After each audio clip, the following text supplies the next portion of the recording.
আপোনালোকৰ মোৰতো বহুত বেয়া চলি আছে গাইজ কি কবি পূজা বতৰ যিহেতু আমাৰ গাড়ীতে পেচেঞ্জাৰো ইমান নাই খালী খালী কৰি আছো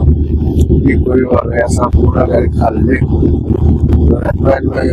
আপোনালোকক অলপ শ্বেয়াৰ কৰোঁ বুলি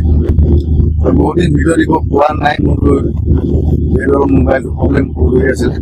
বস্তাই মোবাইল এটা লৈ ল'লো গাইজ কি কৰিব এইটো নহ'ব আপোনালোকৰ দুৰ্গা পূজা এনেকুৱা গ'লে এবাৰ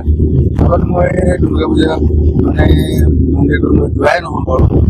আজি ভাষণ বুলিছে যদি ভাষণ নহয় মানে আহিলে গ'লে এটা মন বুলি ভাবিছোঁ এতিয়ালৈকে সময়টো নাপাওঁ মানে মেইন কথাটো পূজা চন্দ্ৰত গাড়ী চলোৱা মানুহ কথা সময়টো একদম বিলকুল নাই আমাৰ ইদিগি দৌৰি থাকোঁতে মানে সময়ে নোপোৱা হয় মানে আপোনালোকে ক'ত ক'ত চালে কোন কোন জেগাত চালে এনেকুৱা লাগিলে কমেণ্ট কৰি জনাবচোন গাইজ মোৰতো নক'ব আৰু বহুত বেয়া চলি বহুত বেয়া